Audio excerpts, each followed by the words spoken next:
Om Swastiastu. Assalamualaikum warahmatullahi wabarakatuh. Shalom, nama budaya, salam sejahtera untuk kita semua, dan salam kebajikan.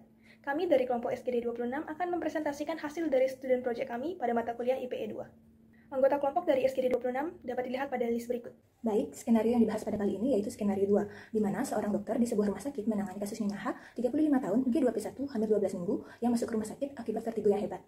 Pasien tersebut menderita penyakit diabetes, hipertensi, dan mengalami gangguan menelan. Pada saat dokter meresepkan obat, petugas farmasi mengindikasikan akan adanya interaksi obat negatif dari obat yang diresepkan.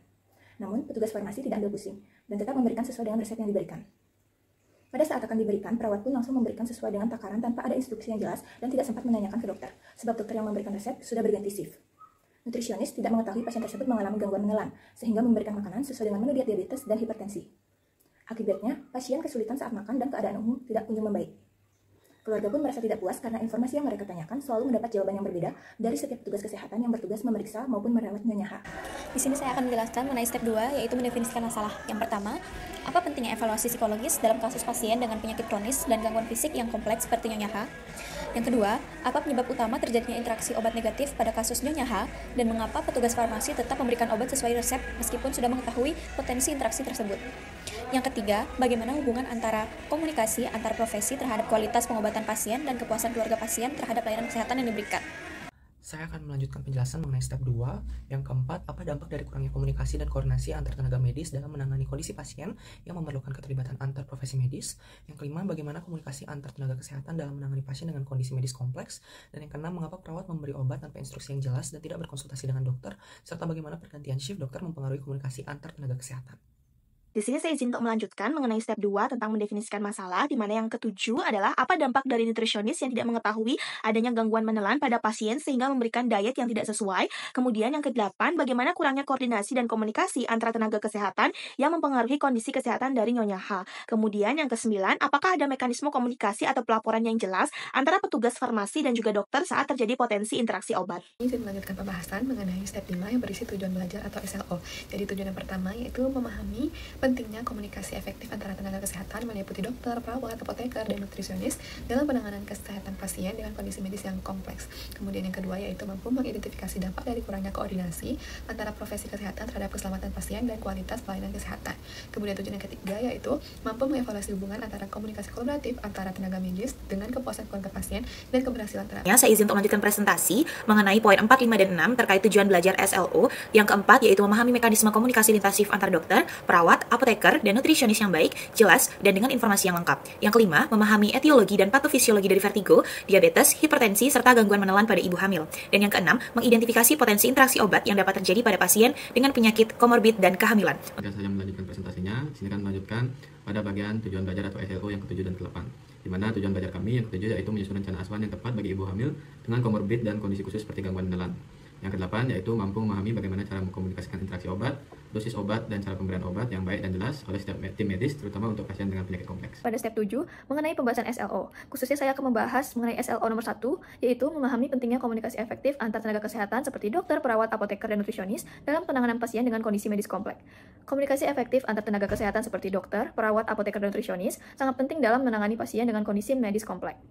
Kolaborasi interprofesional bertujuan untuk menjamin keselamatan dan kesehatan pasien melalui kerjasama yang terkoordinasi. Kurangnya komunikasi dapat menyebabkan keterlambatan pelayanan dan kesalahan penanganan pasien.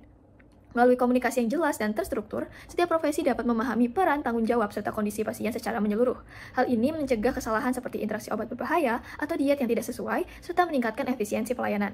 Adapun metode seperti metode SBAR, Situation Background Assessment Recommendation, mendukung komunikasi yang efektif, memastikan pelayanan kesehatan yang aman, berkualitas, dan berpusat pada pasien. Dari SLO yang kedua, di mana SLO kedua itu adalah mampu mengidentifikasi dampak dari kurangnya koordinasi antara profesi kesehatan terhadap keselamatan pasien dan kualitas pelayanan. Di mana dampaknya yang pertama terhadap keselamatan pasien itu kurangnya koordinasi antara profesi kesehatan dapat meningkatkan resiko kesalahan medis serius, seperti pemberian obat yang salah karena informasi penting seperti alergi itu tidak akan tersampaikan. Jadi tindakan medis juga itu dapat tertunda jika hasil pemeriksaan tidak diteruskan ke dokter, terutama dalam kondisi gawat darurat. Kemudian kegagalan pelaporan perubahan kondisi kritis pasien juga berpotensi untuk mengancam keselamatan karena keterlambatan intervensi. Yang kedua, terhadap dampak dari kualitas pelayanan kesehatan, di mana koordinasi yang buruk menyebabkan pelayanan ataupun informasi dari tenaga medis menjadi saling yang bertentangan, menurunkan kepercayaan pasien, sehingga kurangnya kesinambungan keperawatan antara fasilitas ataupun antar tenaga medis yang akan menyebabkan riwayat ataupun rencana terapi ini tidak akan tersampaikan secara utuh, menimbulkan duplikasi layanan,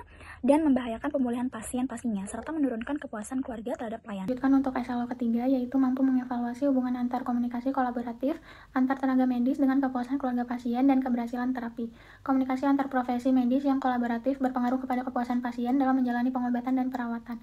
Dengan komunikasi kolaboratif, pasien dapat memahami informasi mengenai kondisi kesehatannya, tindakan yang dilakukan, serta perasaan dihargai yang dirasakan oleh pasien. Selain itu, komunikasi yang baik dapat meningkatkan kepercayaan keluarga pasien dan memfasilitasi pengambilan keputusan untuk perawatan pasien.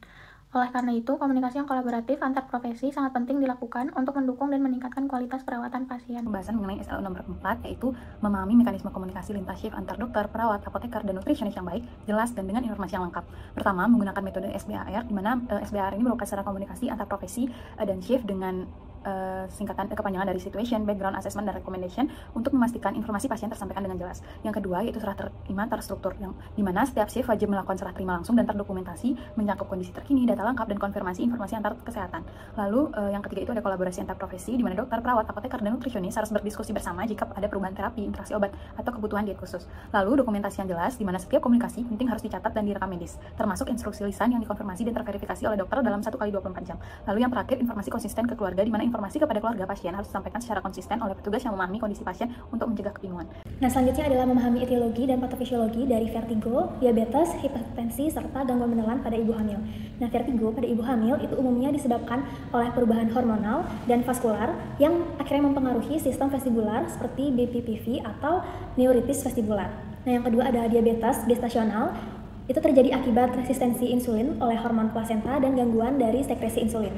Selanjutnya, hipertensi pada kehamilan seperti preeklamsia itu disebabkan oleh disfungsi endotel dan adanya pelepasan faktor antiangiogenik dari plasenta. Dan disfagia pada kehamilan itu bisa terjadi karena tekanan uterus yang membesar dan efek dari relaksasi otot polos oleh progesteron yang akhirnya menurunkan motilitas dari esofagus. Selanjutnya adalah pembahasan SLO nomor 6, yaitu mengidentifikasi potensi interaksi obat yang dapat terjadi pada pasien dengan penyakit komorbid dan kehamilan. Jadi, perubahan fisiologis selama kehamilan memengaruhi farmakokinetika obat, sehingga efektivitas dan toksisitas dapat berubah. Pada pasien hamil dengan komorbid seperti diabetes, hipertensi, vertigo, atau gangguan lambung, pemilihan obat harus mempertimbangkan resiko terhadap janin. Misalnya, ACE inhibitor harus dihindari, insulin lebih aman daripada metformin, dan antihistamin serta benzodiazepin perlu dibatasi. Obat lambung seperti antasida dan juga PPI juga dapat memengaruhi absorpsi obat lain. Oleh karena itu, pemilihan terapi harus mempertimbangkan keamanan janin, efektivitas bagi ibu, dan potensi interaksi obat. Terkait dengan pembahasan SLO kita, yaitu yang ketujuh, yaitu menyusun rencana asuhan yang tepat bagi ibu hamil dengan komorbid dan kondisi khusus seperti gangguan menelan. Nah, pada kasus yaitu yang adalah ibu hamil dengan usia yaitu 12 minggu dengan komorbid diabetes, hipertensi, dan juga gangguan menelan. Asuhan keperawatan bisa kita lakukan itu dimulai dengan dari pengkajian menyeluruh terhadap riwayat kehamilan, pola makan, penggunaan obat, dan kemampuan dari pengenalan pasien. Nah, diagnosa yang mungkin muncul meliputi seperti gangguan nutrisi, risiko ketidakseimbangan glukosa darah, risiko aspirasi, dan ketidakefektifan komunikasi dari antar petugas.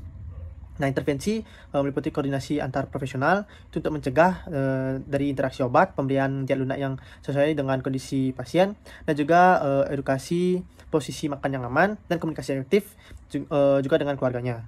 Nah, evaluasi yang difokuskan pada perbaikan kemampuan menelan, kestabilan gula darah, dan juga tekanan darah, serta kepuasan keluarga terhadap informasi dan juga pelayanan yang kita berikan. Baik, di sini saya akan membahas mengenai step 7, pembahasan SLO, yaitu SLO nomor 8. Mampu memahami bagaimana cara mengkomunikasikan interaksi obat, dosis obat, dan cara pemberian obat yang baik dan jelas oleh setiap tim medis, terutama untuk pasien dengan penyakit kompleks. Yaitu yang pertama, gunakan standar komunikasi SBAR. Metode SBAR yaitu situation, background, assessment, dan juga recommendation. Ini efektif meningkatkan kualitas komunikasi saat handover dan konsultasi klinis, membantu mencegah kesalahan, mempercepat keputusan, dan menjaga keselamatan pasien. Lalu, lakukan rekonsiliasi obat. Proses rekonsiliasi obat memastikan semua obat pasien terdokumentasi dan dikomunikasikan saat transisi perawatan, mencegah interaksi obat berbahaya, duplikasi, dan kesalahan dosis. Lalu yang terakhir yaitu manfaatkan rekam medis secara optimal. Rekam medis menjadi sumber utama informasi terapi, mencatat riwayat obat, alergi, dan instruksi dari dokter. Sistem elektronik mempercepat akses, memverifikasi terapi, dan mendukung koordinasi antar tenaga medis. Baik, sekian penjelasan. Baik, di sini saya akan membahas mengenai step 7, pembahasan SLO, yaitu SLO nomor 8. Mampu memahami bagaimana cara mengkomunikasikan interaksi obat, dosis obat, dan cara pemberian obat yang baik dan jelas. Adapun kesimpulan yang kami dapatkan dari skenario 2 ini adalah kegagalan komunikasi dan koordinasi antar tenaga kesehatan berdampak serius terhadap keselamatan pasien dan kepuasan keluarga pasien. Untuk mencegah kejadian serupa, solusi utama yang perlu diterapkan adalah penggunaan sistem komunikasi yang terstruktur, rekonsiliasi obat, dan pembentukan case manager yang mengoordinasikan layanan lintas profesi. Dengan membangun sistem pelayanan yang kolaboratif, terintegrasi, dan berpusat pada pasien, kualitas pengobatan akan meningkat dan keselamatan pasien lebih terjamin. Itulah tadi pemaparan hasil Student Project SGD 26.